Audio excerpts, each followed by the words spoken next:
अपने लिए रास्ते और मंजिलें खुद तय करें। यदि आप किसी के भरोसे रहेंगे तो वह तभी तक आपके साथ रहेगा जब तक आप उसके काम के हैं, फिर वह आपसे कोई मतलब नहीं रखेगा। इसलिए खुद अपने अंदर इतनी शक्ति बढ़ाएं कि आप अपनी ज़िंदगी के फैसले खुद कर सकें, क्योंकि जब आप दूसरे के भरोसे ना रहकर खुद पर ध्यान देना शुरू करेंगे तो आपको यह एहसास होगा कि आपको भी भगवान ने सारी शक्तियाँ देकर भेजा है, बस हमें खुद को पहचानना है। तो समझते हैं आज की कहानी से कि हमें खुद को कैसे पहचानना है। एक दिन एक किसान का बैल कुएं में गिर गया। वह बैल घंटों तक जोर जोर से रोता रहा और किसान सुनता रहा। फिर उसने विचार किया कि उसे क्या करना है और क्या नहीं। अंततः उसने निर्णय लिया कि चूंकि बैल काफ़ी बूढ़ा हो चुका था, अतः उसने उसे बचाने में कोई समझदारी महसूस नहीं की। उसे लगा बूढ़े बैल को बचाकर मैं क्या करूँगा, इसलिए उसे कुएं में ही दफना देना चाहिए।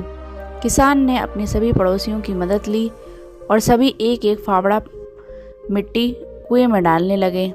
जैसे ही बैल की समझ में आया कि यह क्या हो रहा है, वह और जोर जोर से चीख चीख कर रोने लगा और फिर अचानक वह आश्चर्यजनक रूप से शांत हो गया। सब लोग चुपचाप कुएं में मिट्टी डालते रहे। तभी किसान ने कुएं में झांका तो वह आश्चर्य से सन्न रह गया।